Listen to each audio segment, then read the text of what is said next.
Beale Street, and welcome to Paths to the Present. I'm here at Chestnut Lodge in East Rockville. It's been vacant about 2 years. However, this building, along with the structures around it, have a rich history. For decades, this campus served as a psychiatric hospital, providing treatment for countless patients as well as training for medical professionals. It can be said that the history of Chestnut Lodge begins in 1873, when the metropolitan branch of the B&O Railroad came to the town of Rockville. That development set the stage for buildings like the one you see behind me. When the metropolitan branch of the B&O Railroad opened a station here in Rockville, this community became a summer destination point for city dwellers. To accommodate them, several hotels were built in the area. One of them was called Woodlawn.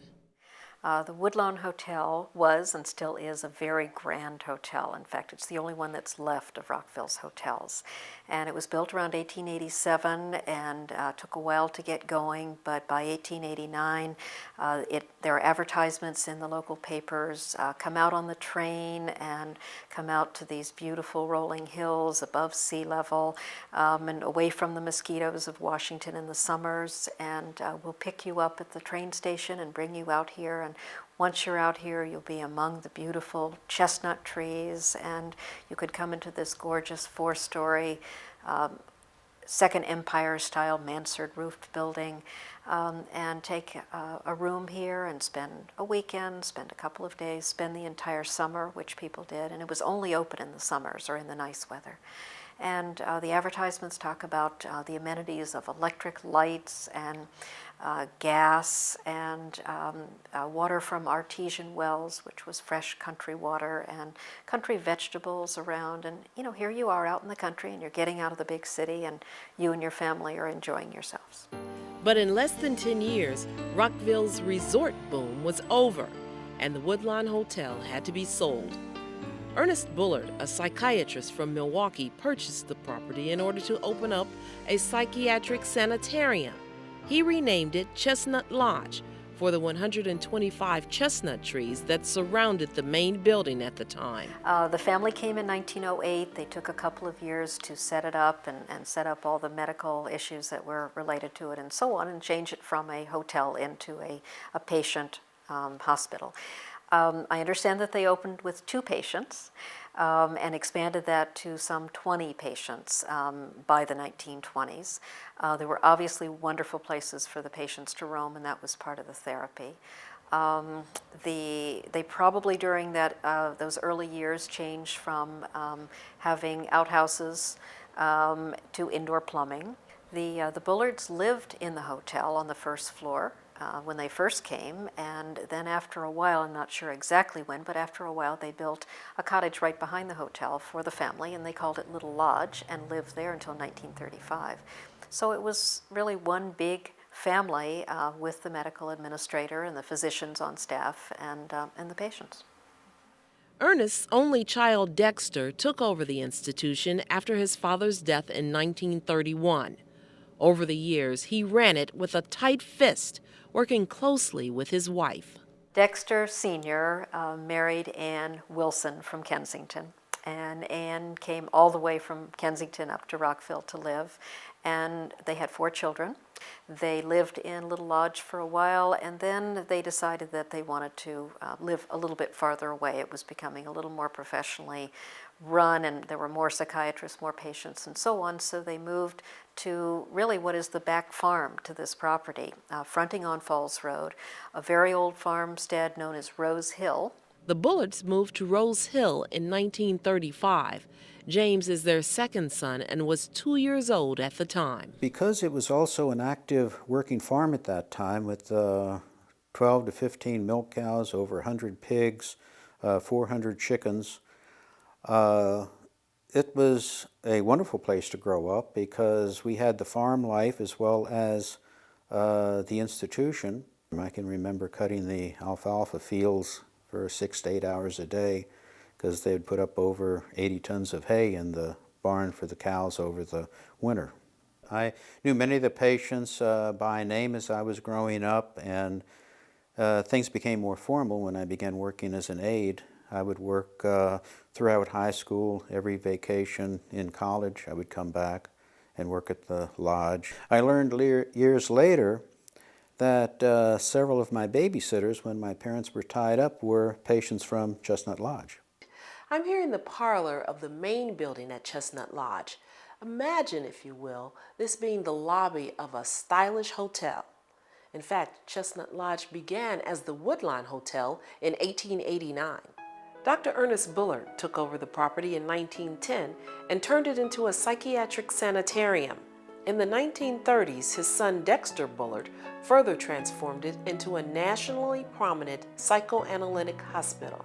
When my father took over, he became very interested in the psychoanalytic theory and felt he could apply that to psychotic and borderline patients, which to some extent went against the philosophy of the rest of psychiatry. This institution's success is due in part to this woman, Frida Fromm-Reichmann, a German Jewish refugee. She joined the staff at Chestnut Lodge in 1935 after Dexter Bullard agreed to build her this cottage. This wooden two-story Cape Cod is still known as Frida's Cottage. She lived here until her death in 1957. Throughout this time, the Bullards continued to develop and expand Chestnut Lodge. Not only building other structures such as Little Lodge for themselves, but Upper Cottage. They moved to Rose Hill. They bought another farm beyond that that had been built and owned by the Karn family, K-A-R-N, and took over that. It was named the Maples when the Karns owned it. They renamed it Hilltop. Unfortunately, Hilltop doesn't exist today, but they owned the property all the way out to what today we know as Interstate 270, so it was quite a lot of acreage, almost 100 acres, I think. And on that, they built a number of buildings that complemented what they were already doing institutionally at Chestnut Lodge. One analyst who was drawn to the lodge is Anne Louise Silver. She began working there in 1975. Today, she is the president of the U.S. chapter of the International Society for the Psychological Treatment of the Schizophrenias and Other Psychosis. She says that even though Frida Fromm-Reichmann had passed away 20 years earlier, her presence at Chestnut Lodge lived on. It was as if her ghost was there, her presence was there at the meetings. And her book, Principles of Intensive Psychotherapy, is still in print, available in paperback from University of Chicago Press. Everybody training in mental health then, and still very many people, have that assigned to them as required reading. Dexter and Anne Bullard, along with Frida Fromm-Reichmann, built a national and international reputation that endured. Its annual symposia drew people from far and wide to share ideas. At the heyday of the lodge as really the beacon for the world for psychoanalytically oriented work with severely ill people, there was a waiting list of 2 years for patients who wanted, or families who wanted their family member treated there. 2-year waiting list, and there was also a 2-year waiting list to come on the medical staff. So it really was an extremely special place, and kind of a hallowed grounds kind of feeling still persists. The book, I Never Promised You a Rose Garden, was written by Joanne Greenberg, a former patient of Fromm-Reichmann. You can look in the archives of the Wednesday conference, and there transcribed is Frida saying, "And I said to her, you know, life isn't a rose garden. I never promised you a rose garden." And so that the title of the book came from what Joanne heard more than once from her therapist. In 1969, ownership of Chestnut Lodge passed to eldest son Dexter Means Bullard, Jr., nicknamed Rusty. He continued to operate the lodge until his death in the mid-90s. By now, it was a 132-room facility. These modern dormitories were built for the patients. Inside, the rooms resembled apartments.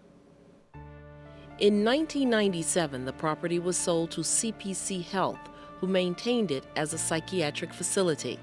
Unfortunately, this was the beginning of the end for Chestnut Lodge. Anne Louise Silver was still on the staff at the time. Those final 4.5 years were extremely discouraging because really the CPC wasn't able to work with us. And there was a them-us mentality. They were getting into trouble. They didn't know how to do such and such, and they weren't there to work with us. So that we had the sense that we had answers, but we didn't have a listener. And the thing went downhill very, very, very quickly. It had been running at a profit at the time that CPC started, and 4.5 years it closed with CPC being $11.5 million in debt.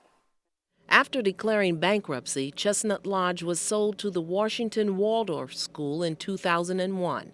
Sadly, costs for the renovations exceeded the school's resources, and the property is on the market again. While the future of this facility is unclear, its significance to our community remains. In addition to its history as a hotel and as a psychiatric institution over 3 generations, it is one of Rockville's grandest green spaces.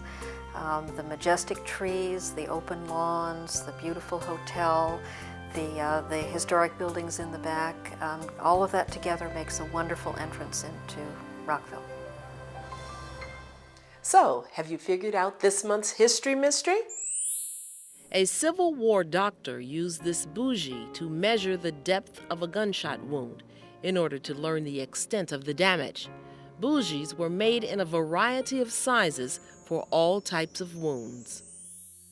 That's all the time we have for this show. If you have comments for us or ideas for future shows, email us at paths-present@comcast.net. Be sure to join us next month when Paths to the Present takes a look at the development of fire stations in Montgomery County. See you then.